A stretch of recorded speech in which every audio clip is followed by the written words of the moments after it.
낭낭님들 안녕하세요. 이제 무편집 원테이크 이제는 익숙해지셨죠? 예, 계속 이렇게 슉 등장했다가 예, 다 하고는 예, 조용히 사라지는 방식으로 쭉 가보겠습니다. 그래도 댓글에도 용기를 주시고 가끔씩 오프라인으로 만나는 낭낭님들도 용기를 주셔서 제가 위로가 많이 됩니다. 조회수도 예, 막 뚝 떨어졌으면 제가 막 너무 좌절했을 텐데 감사를 드려요. 초대교회 이야기를 시작하며라고 생각했을 때, 당연히 사도행전부터 시작해야지. 저도, 지난주에는 그렇게 생각을 했었어요. 그래서 사도행전 시작하기 전에, 소위 이제 릴리우로 보기라는 것을 조금 같이 이제 보는 관점 세 가지 중에서 세 번째 관점으로 소개를 하면서 사도행전 안에서 미처 다 담지 못한 이야기들을 함께 좀 찾아보고 또 보충도 하고 또 1세기, 2세기 다른 자료들이 있으면 그런 자료들하고도 함께 인문, 신학계니까요. 함께 좀 참고도 해보고 이제 얼른 빨리빨리 그렇게 가야지 이런 생각을 하고 있다가 뭐 꼭 엔딩을 해야 되는 건 아닙니다만 마가복음 16장 마지막부터가 사실은 초대교회의 시작이 아니었을까. 멋지게 멋들어지게 성령 강림 받고 막 베드로부터 시작해서 마가의 다락방에 모였던 120명이 막 다 예루살렘 거리로 뛰어나가고 막 방언하고 이렇게 멋지게 시작하는 그 모습보다 어쩌면 이 마가복음만이 아니라 복음서 마지막에 나와 있는 여러 흔적들, 예수님이 부활하신 부활하시다는 그 소식을 듣는 것조차도 누군가는 믿음이 부족하고, 누구는 마음이 완악하고, 또 누군가는 심지어 뵙고도 두려워 떨고 무서워하고 이러면서 뭔가 그러니까 주저 인간적인 차원에서는 그렇게 막 출사표를 던지면서 시작하지 못했던. 그래서 오늘의 제목을 제가 시작은 미약하였으나 이렇게 생각을 그렇게 붙여봤는데요. 바로 그랬던 모습부터 묵상을 하고 싶은 마음이 들었어요. 물론 마가복음을 또 완전히 또 다 한번 끝내보는 계기가 될 것 같기도 하고. 그래서 마가복음 16장 7절에서 8절 이야기를 먼저 좀 읽어보도록 하겠습니다. 요 앞에 맥락이 이제 생략돼서 그런데요. 이 부분은 막달라 마리아, 야고보의 어머니 마리아, 살로메가 안식일 다 지나고 첫날, 안식 후 첫날 새벽 미명에 예수님이 돌아가셨다라는 비통함 속에서 그 몸에 향유를 바르기 위해서 갔다가 그쵸 돌이 무덤 위에 돌이 굴러져 있는 걸 보고 예수님의 시체는 없고 그리고 이제 낯선 사람이 얘기를 하는 거죠. 그 부분인 겁니다. 뭐라고 얘기를 하나요? 가래요. 그의 제자들과 베드로에게 이르기를. 그는 누굴까요? 그쵸, 예수님의 제자들과 베드로에게 이르기를 예수께서 너희보다 먼저 갈릴리로 가시나니 전에 너희에게 말씀하신 대로 너희가 거기서 배우리라 하는지라. 예수님 부활하셨고 갈릴리로 먼저 갈 테니 그리로 가렴. 자, 이거를 가서 제자들과 베드로에게 전하렴. 이렇게 얘기한 거죠. 여기까지는 저희가 막 계속 얘기했습니다. 이걸 리브웍으로 보느냐 아니면 이건 쿠쿠 아내부야 이런 식의 어떤 시각을 갖지 않는 것이 적절하다고 말씀을 드렸습니다. 분명히 사실소가 있는 이야기들이고 그 사실소를 다만 이 이야기 속에서는 어디까지가 사실소인지를 저희가 증빙할 수가 없다 보니까 이 사실소를 가진 공동체의 신앙 고백까지를 같이 포함해서 저희가 묵상하자 이렇게 얘기를 한 거죠.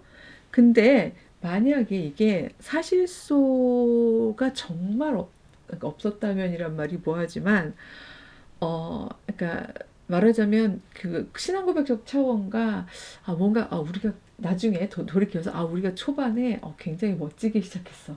이렇게 만약에 좀 허구까지는 아니어도 좀 과장과 좀 이렇게 그 꾸밈과 뭐 이런 거를 하려고 했으면 저는 오히려 이 장면은 안 나왔을 것 같아요. 뭔가 하면요. 여자들이 8절인데요. 요건 제가 붙인 거예요. 어떤 여자들인지 이제 여기서 생략돼 있어서 몹시 놀라 떨며 나와서 무덤에서 도망하고 무서워하고 아무에게 아무 말도 하지 못하더라 인 거예요. 정말 인간적으로 얼마나 친근하게 공생애 동안에 함께 했던 예수님이에요. 그쵸? 근데 그 예수님의 부재 상태를 이야기하는 그거 상황을 어떻게 할 수가 없어서 사실 떠올려 보면 예수님이 살아생전에도 내가 3일 만에 다시 일어난다 이런 얘기도 분명히 하셨고 그랬는데 그런 얘기 흘려들었던 사람들도 아닐 텐데도 어떡하면 좋아 으아 막저 몹시 놀라 떨고 도망하고 무서워하고 아무 말도 못하고 지금 이렇게 되어 있는 거죠. 그러니까 너무 사람이 놀라면 한마디도 못하잖아요. 그 상황인 거예요. 그 상황인 건 이해해요. 근데 우리 같으면 만약에 이렇게 됐는데 그 뒤에 이야기는 그때 뭐 성령이 내리시고 이렇게 뭔가 멋져질 것 같아요라고 기대를 했는데 마가복음 이제 제가 짧은 끝이라고 가져온 이유가 마가복음의 많은 고대 사본들이요 여기서 끝나요. 되게 허무하죠. 그러니까 뭐라고요? 이렇게 얘기하실 수 있을 것 같아요. 보통 결론 부분은 많은 글 쓰는 사람들이 어떤 장르의 글을 쓰든지 간에 강조하잖아요. 그리고 굉장히 핵심적이고 멋지게 역시 엔딩이 멋있어야지 다들 하고 뿌듯해 하잖아요. 그렇다면 실질적으로 제자들이 초대교회에서 정말 순교도 불사하면서 복음을 전했던 것은 어, 소위 릴리오인데 그 릴리오를 여기다가 적을 때 조금 더 과장되거나 아니면 이 과장은 제가 이제 쿠쿠한 내부적 요소를 하기 위해서가 아니라 기왕이면 우리 신앙 고백인데 더 멋있게 써보자 이렇게 생각할 수도 있을 텐데 그러지 않고 정말 그 당시에 그 처음 증인들이 가졌을 처음 빈 무덤을 봤던 사람들이 가졌을 가장 인간적인 마음을 너무 솔직하게 표현하고 있는 거죠. 그래서 저는 마가복음이 굉장히 그러니까 인간을 너무 잘 나타내는 복음이라는 생각이 들어요. 인간적인 마음들, 인간의 한계까지도 포함해서 비관적인 복음서는 아니에요. 그렇지만 막 굉장히 영웅적이고 뭔가를 우리 다 할 수 있어 이런 복음서는 아니라는 생각이 드는 거죠. 그래서 정말 아무도 말을 못하는 그런 상황, 이제 그런 걸로 끝이 나버려요. 그러니까 말하자면 그런 사본들이 많다는 거죠. 물론 우리가 가지고 있는 사본은 여기서 끝나지 않죠. 그래서 조금 더 긴 끝이라고 얘기하는 그 마가복음 16장 9절에서 11절까지의 내용 뒤에도 더 나오는데요. 뒤에 부분들이 첨가가 되어 있는데 붙어 있는 그 사본을 인용해서 이제 번역을 했습니다만 거기에 보면 살짝 이거를 만약에 리브하고 적으로 접근한다면 살짝 의문을 가질 만한 구절이 또 나옵니다. 약간 이런 거 비슷해요. 저희 정말 옛날에 출애굽기 15장 얘기하면서요. 모세가 노래 기껏 다 길게 부르고 난 다음에 미리암이 또 불러. 그래서 출애굽기 15장에 모세의 노래랑 미리암의 노래가 같이 배치되어 있는 게 뭔가 편집적으로 어색했던 것처럼요. 그래서 뭐가 먼저였을까? 우리 그런 묵상 했었잖아요. 근데 그거랑 굉장히 비슷하게 해요. 또다시 예수께서 안식 후 첫날 이른 아침에 이게 또 나와요. 안식 후 첫날이 또 이른 아침이 또 나오는 거죠. 이번에는 막달라 마리아만 등장을 합니다. 물론 이거를 막 그 스토리를 끼워 맞추기 위해서요. 셋은 일단 도망가고 무서워서 아무 말도 못했는데 막달라 마리아는 좀 외딴 데 가서 혼자 막 떨고 있었던 거야. 근데 부활하신 예수님께서 마리아를 찾아 나서셨지. 이런 식으로 할 수도 있겠습니다만 이미 많은 학자들이 많은 마가복음 사본이 8절에서 끝난다라는 것을 밝히고 있고 또 이런 어떤 그 문장상으로 보면 매끄럽지 못한 뭔가 반복되는 그 오프닝 시작되는 이런 것만 봐도 그렇죠. 이것만 봐도 이 부분은 뭔가 후대에 마가복음 뒷부분으로 또 소위 말하는 마가 공동체에 의하여 뒷부분이 더 붙었구나라는 거를 알 수 있죠. 근데 근데 뒷부분이 붙어서 뭐 어떻다고요? 이런 얘기가 아니에요. 왜냐면 뒷부분이 붙다 보니까 뒷부분은 조금 더 그러니까 본인들의 공동체, 즉 초대교회의 어떤 그 처음 모습에 대해서 아까 말씀드렸던 막 무섭고 떨고 막 공포스럽고 아무 말도 못하고 이런 모습이 아니라 조금은 좀 담대하고 제가 말하는 그 릴리오를 조금 더 이렇게 멋지게 쓰는 그런 느낌이 들어요. 약간 시간차가 있어 보인다는 거죠. 덜 놀란 상황이라고 표현해야 될지 모르겠습니다만. 그래서 먼저 보이셔서 마리아가 가서 예수님이에요. 그러면서 그러니까 슬퍼하고 울고 있던 중에 이 일을 알렸다라고 되어 있어요. 그러니까 그 전에 예수님을 빈무덤을 봤던 세 여인들은 알리지도 못했는데 입을 떼지 못했는데 알리는 거죠. 예수께서 살아나셨다는 것, 마리아에게 보이셨다는 것을 지금 보면 듣고도 믿지 아니하리라. 하니라. 장벽이 많죠? 빈 무덤을 보고도 아무 말도 못한 여인들과, 그쵸?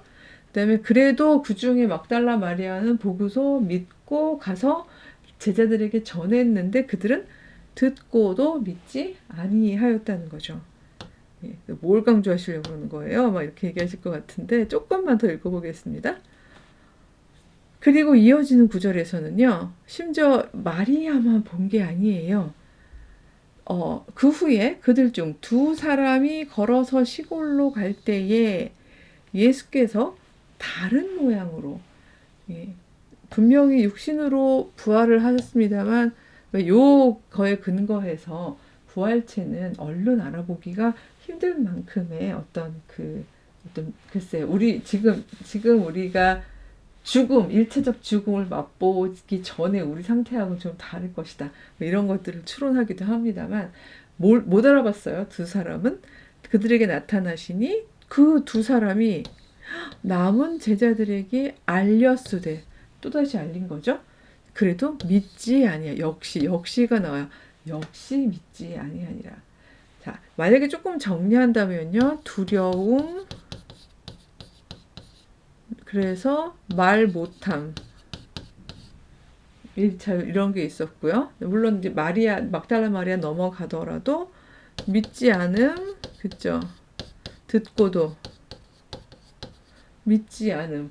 심지어 역시라는 단어가 또 강조되어서 역시 믿지 않음. 이렇게 되어 있는 거죠. 만약에 이 내용을 이 긴 끝, 이 내용을 굳이 처음에 사본의 뒤에다 붙이는데 붙이는 김에 기왕이면 좀 더 이렇게 막 멋들어지게 붙였으면 좋은데 이 내용 중에 보면은 믿지 않음, 역시 믿지 않음이 앞부분에 나와 있다는 거 우리 조금만 낭낭님들 기억을 해주셨으면 좋겠어요. 제가 무슨 얘기를 하려는지. 예. 근데 그렇게 하고 난 다음에 예수님이 등장을 하십니다. 이렇게 믿지 않고 듣고도 믿지 않고 그쵸? 직접 봤다고 얘기하는 사람들의 말도 믿지 않고 아니면 두렵고 무서워서 떨면서 감히 말도 못하고 이러는 상황에서 예수님께서 11제자가 음식을 먹을 때에 드디어 나타나신 거죠. 보이신 거죠. 예. 그리고 이 믿음이 없는 것들아라고는 안 하셨겠죠. 그래서 근데 저는 아이고 니들 왜 이렇게 믿음이 없니? 왜 너희들의 그 가까운 동료들이 나를 봤다고 얘기를 하는데도 그걸 듣고도 믿지 않니? 이렇게 꾸짖으신 것까지는 이해가 되는데 그 다음에 무엇을 꾸짖으시냐면요. 마음이 완악한 것을 꾸짖으셨다고 했습니다. 예수께서는요, 이 마음의 완악함을 굉장히 싫어하셨죠. 그 공생애 동안에도 보면은 그 뭐 서기관들, 바리새인들, 뭐 율법학자들, 종교 지도자들이 막 마음이 그 완악해 있는 모습들, 그들의 마음의 완악함을 보시고 뭐 이런 이야기들이 되게 많거든요. 근데 이 마음의 완악함의 일종의 뭐라 그러죠? 대치되는 말은 뭘까요? 마음이 몰랑몰랑한 거? 저는 몰랑몰랑한 거일 수도 있지만 예수님께서 가장 잘 쓰셨던 표현인 왜 예수님께서 불쌍히 여겨 막 이런 거 하실 때 스프랑크논 그러니까 스플랑크니조마인이라는 그 동사에 보면요 이 내장이 다 진짜 이렇게 막 밖으로 나올 것 같은 고통 뭐 이런 거를 표현할 때 예수님께서 막 손 오그라든 여자나 여러 가지 상황들 그 불쌍한 사람들을 보면서 정말 너무너무 그 애통이라기 그쵸? 막 슬프게 애통하시는 바로 그 창자가 다 아픈 것 같은 애통하심 이런 것들이 있는데 혹은 그 같은 단어는 아닙니다만 혈루병 여인이 이렇게 옷자락 잡았을 때에 내 안에서의 어떤 치유의 기운이 이렇게 나가는 것 같은 걸 깨달으시는 부분도 있고 그랬었죠. 저는 이런 모든 거 이런 부분들을 저는 요거하고 이렇게 약간 대치로 봤는데 제가 늘 가끔 존재의 기공성 얘기를 늘 가끔 말이 이상하네요 오늘 예 종종 말씀을 드렸던 것 같아요. 그래서 이렇게 표현해도 될지 모르겠지만 인간은 분명히 경계가 있는 존재다. 그래서 바라보면 아 저만큼까지가 백소형이구나 하고 볼 수 있는 어떤 바운더리, 윤곽, 바운더리가 있는 존재이다. 하지만 아 정말 이 온 우주의 그 살아있는 생명체를 향한 하나님도 그렇게 하나님의 뜻이 그겁니다만 생명체를 향한 사랑, 관심, 귀 기울임, 아까 듣고도 들음 이런 것들이 저는 이제 존재의 기공을 연다. 이렇게 말하자면 이렇게 서로가 존재가 흐르고 이렇게요, 그렇죠? 흐르고 나가고 할 수 있도록 이 실제의 우리 사실 그렇잖아요. 공기 안에서도 기왕이면 막 매연 있는 데 있는 것보다는 막 숲속 산림에 있을 때 저희 안으로 정말 신선한 공기가 들어오는 느낌이 드시죠. 느낌이 드는 정도가 아니라 사실 그건 실제잖아요. 이 실제인 거예요. 그러니까 예수께서 실제로 부활을 하셨는데 그래서 그걸 보았는데 본 사람의 기쁨이 있는데 그가 전하고 있는데 그게 왜 너희한테로 흘러들어가지 않지? 저는 이런 표현에서 너희들의 마음이 완악하구나. 어쩜 그렇게 닫혀있니? 자기들의 사고방식 속에 꽉꽉 갇혀서 실제를 보지 못하니, 실제를 느끼지 못하니, 실제를 받아들이지 못하니 이렇게 얘기하신 게 아닌가? 이렇게 저는 읽었어요. 그래서 혼난 거죠. 그래서 이는 자기가 살아난 것을 본 자들의 말을 믿지 아니함이로라. 그들이 막 흥분하고 신나서 뛰어들어와서 얘기하고 있을 때에 이 입의 진실, 입은 사실 거짓말을 할 수도 있잖아요. 입의 진실이냐 거짓이냐의 문제가 아니라 그들이 온 존재로 소위 말해서 증거하고 있는 그 실제를 너희는 왜 느끼지 못하지? 저는 이렇게 좀 읽었던 것 같습니다. 또 이르시되 근데 그러나 혼만 내신 건 아니죠. 온 천하에 다니면서 만민에게 복음을 전파하라는 지상명령. 이건 마태복음하고도 비슷하죠. 지상명령을 내리십니다. 근데 마태복음은 이렇게 지상명령만 내리는 것에 비하여라고 해야 될까요? 마가복음에 보면요. 믿고 세례를 받는 사람은 구원을 얻지만 믿지 않는 사람은 정죄를 받는데요. 막 이러면서 믿는 자들에게는 이런 표적이 따르리니 하면서 어떤 표적들을 막 얘기하고 있냐면요. 이 부분은 제가 한번 읽어보려고 제가 적진 않았습니다만 17절 이하에 보면은요. 곧 그들이 내 이름으로 귀신을 쫓아내며 새 방언을 말하며 뱀을 집어올리며 무슨 독을 마실지라도 해를 받지 아니하며 병든 사람에게 손을 얹은즉 나으리라 하시더라. 이렇게 되어 있어요. 이거 문자적으로 생각해서 가끔 막 그래 막 그럴 거야. 그러니까 이런 표적들이 따른다고 했으니 우리는 믿는 자기 때문에 이런 표적이 따를 거야 막 이러면서 막 독사 짚고 이러다가 뭐 물리신 분도 있고 이렇다는 얘기 들었습니다만 이 이야기들을 저는 리터럴리 사실이 아니라고 이야기하는 건 아니에요. 하지만 이 부분들을 긴 끝, 그쵸. 이 긴 끝을 붙인 사람들의 삶의 컨텍스트에서 읽지 않고, 이거를 괜히 우리가 그러니까 한번 나도 믿는 사람이니까 한번 실험해볼까? 이러고, 굳이 습습한 산에 가서 독사 한 마리 찾아서, 이건 일종의 시험이죠. 집에서 하니까 별걸 다 하네요. 물도 꿀꺽. 그래서 그렇게 독사를 막 찾아가서 잡아가지고 나 안 물려 나는 믿는 자야. 이런 텍스트는 아닌 것 같습니다. 그래서 많은 사람들이 이렇게까지, 그러니까 말하자면 이 부분은 어떻게 보면 예수님께서, 그러니까 직접 이야기하셨다기보다는 이 말이 너무 조심스러운데요.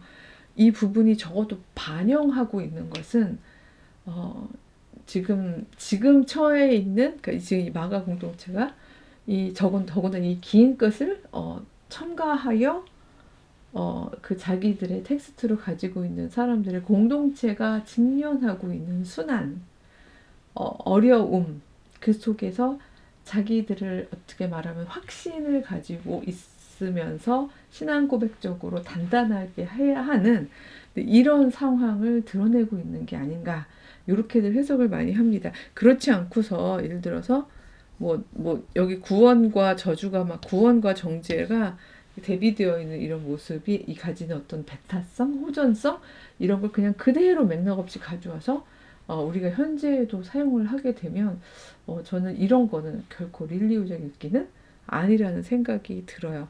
그래서 이런 거가 소위 말하는 아마 2세기 정도의 초대교회의 배경을 묘사하고 있는 것이 아닐까라고 생각해서 이 아까 한 8절에서 끝나고 난 짧은 끝 말고요. 9절부터 28절까지의 내용은 아마도 그 이제 막 박해가 이제 시작되고 있었던 바로 그 무렵에 이 어떤 자기 확신을 얻으려는 이런 마가 공동체의 신앙 고백이 아니었을까, 그렇게 생각하시는 분들도 있더라고요. 그래서 저는 이 마가복음이 계속 이야기하고 있는, 그래서 엔딩까지 보면은 뒤에는 이렇게 그래도 우리는 이런 표적들을 가지고 버티고 있어, 버텨낼 거야, 이런 말들이 있긴 하지만 여전히 이 공동체의 사람들은요, 진짜 말 그대로 인간으로서, 예수께서 하라고 하신 일을 행하고 있기는 하지만 표적을, 어떻게 보면 역설적 표적을 구해야 할 만큼 그들은 막 본인들이 막 엄청 그 자신감이 있거나 아니면 환경이 엄청 꽃길인 그런 상황은 아니었다는 것을 이제 마가복음의 끝, 그다음에 초대교회의 시작, 이 컨텍스트를 보면은 저는 그렇게 읽히더라고요. 근데 이제 그 내용이 이제 나오고, 그 다음에 19장에서 20절에 여기 이제 엔딩 부분인데요. 제가 아까 이제 한 기원 후, 그러니까 그 공동체가 생각한 2세기의 어떤 내용들을 오히려 조금 더 담고 있지 않나라고 이야기하는 학자들이 있다고 말씀을 드렸는데, 그런 의미에서 이 내용이 읽어보면은 조금 더 정말 그런 것 같은데? 라는 생각이 듭니다. 주 예수께서 말씀을 마치신 후에 하늘로 올려지사 하나님 우편에 앉으시느라. 이거 굉장히 그냥 1차적인 증언들, 그러니까 말하자면 이렇게 그 목격한 사람들의 어떤 단순 증언보다는 되게 신앙 고백적인 차원이 좀 많이 보이죠. 하늘로 그러니까 거기 있는 많은 무리들이 주께서 하늘로 올려지는 것을 보았다.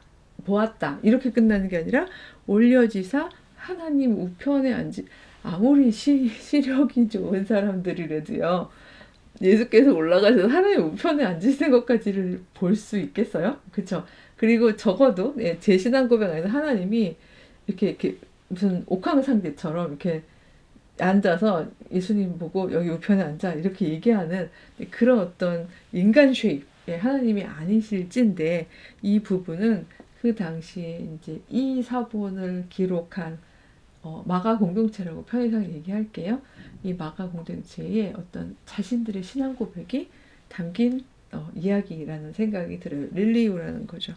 제자들이 나가서 두루 전파할세 주께서 함께 역사하사 그 따라는 표적으로 말씀을 확실히 증언하시느라.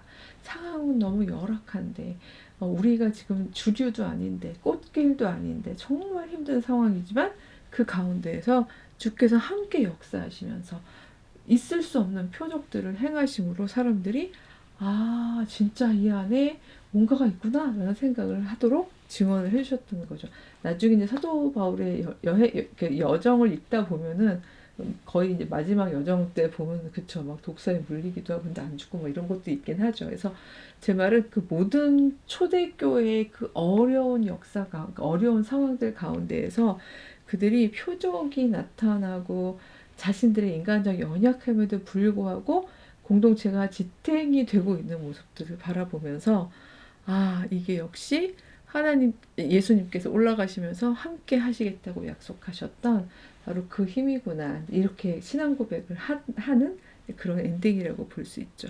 여기까지를 보면 전 역설적으로 역시 멋있는 엔딩이야. 아, 전 멋있지 않다는 얘기가 아니라 멋있는 엔딩이야. 이런 느낌보다는 아, 이 사람들은 그 스승의 부재 상태에서 그리고 올라가는 하나님께로 올라가는 모습을 어떤 방식으로 봤는지는 우리는 그 부분은 잘 모르겠지만 여전히 뭔가 여기 지금 제가 여기 이렇게 친 이유가요. 제자들 이렇게 하나님 제자들이 나아가 두루 전파할 때 여기 사이가 굉장히 긴 시간이 있었던 건 사도행전을 저희가 보면 알 수 있잖아요.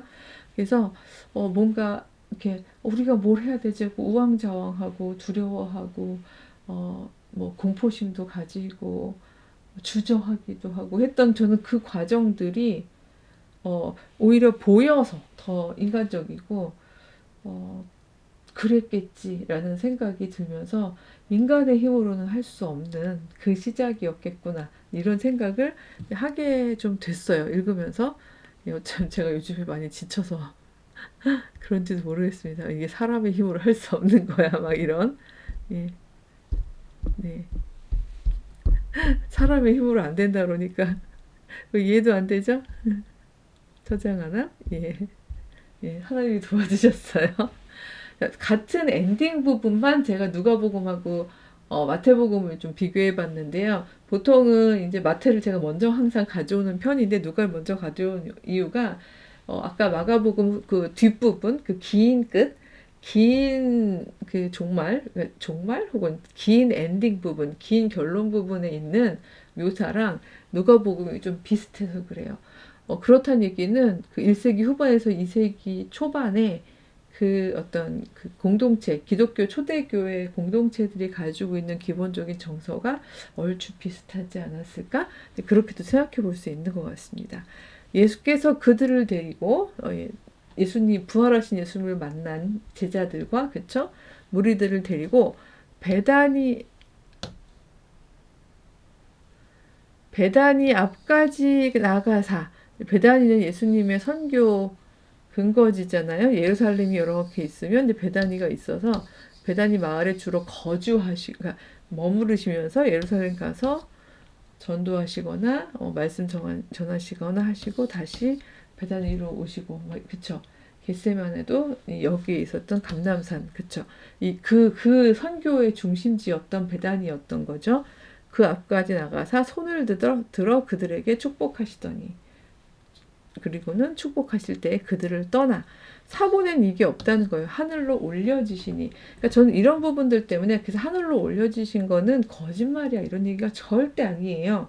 그렇게 접근한다면 제가 계속 말씀드리지만 리브어거냐 흑후 안해 분야로 접근한다는 거죠. 그곳에서 예수께서 하늘로 올라가시는 걸 본 사람들은 물론 성서에 기록된 내용들로 인해서는 우리가 얼마나큼인지를 알고 있지만 그 사람들을 우리가 직접 만나고 있는 것도 아니고 그쵸? 그래서 이 부분에 대해서는 입에서 입으로 신앙 고백으로 전해진 거죠. 근데 심지어 누가복음은 그 언어 사본 특히 상당히 권위를 인정받는 사본들의 경우에 이 부분이 없다는 거죠. 근데 완전히 다 빠진 건 아니에요. 있는 데도 있고 하늘로 올려지시니 그들이 그에게 경배하고 이것도 없대요. 큰 기쁨으로 예루살렘으로 돌아가 늘 성전에서 하나님을 찬송하니라. 여기서는 최소한 기쁨을 가지고 있고 예루살렘에 돌아갔는데 성전에서 하나님을 찬송한다고 되어 있죠. 예, 그래서 누가복음을 보니 여기는 좀 뒷부분에 대해서는 기쁨으로 뭔가 정말 성령을 기다리는 이런 모습들이 보이죠. 더군다나 이게 누가복음인데다가 다들 아시겠지만 그 acts 사도행전이죠. 이라고 해서 이게 사실은 이렇게 떨어지지 않잖아요. 이 내용이 이어지면서 그들이 어떻게 성령을 받는지 뭐 이렇게 사도행전에 또 연결이 되기도 하죠. 그래서 누가복음에는 이렇게 비슷하게 나와 있다는 것 하고요. 근데 마태복음으로 가면요. 마태복음은 조금 다른 엔딩인데요. 11제자가 갈릴리에 가서 예수께서 지시하신 산에 이르러 예수를 배웠고 경배하나 아직도 의심하는 사람들이 있더라. 신기하지 않나요? 예수께서 지시하신 산에 이르렀고요. 부활하신 예수를 뵀어요. 경배했어요. 근데도 아직도 의심하는 사람들이 있었다는 거죠.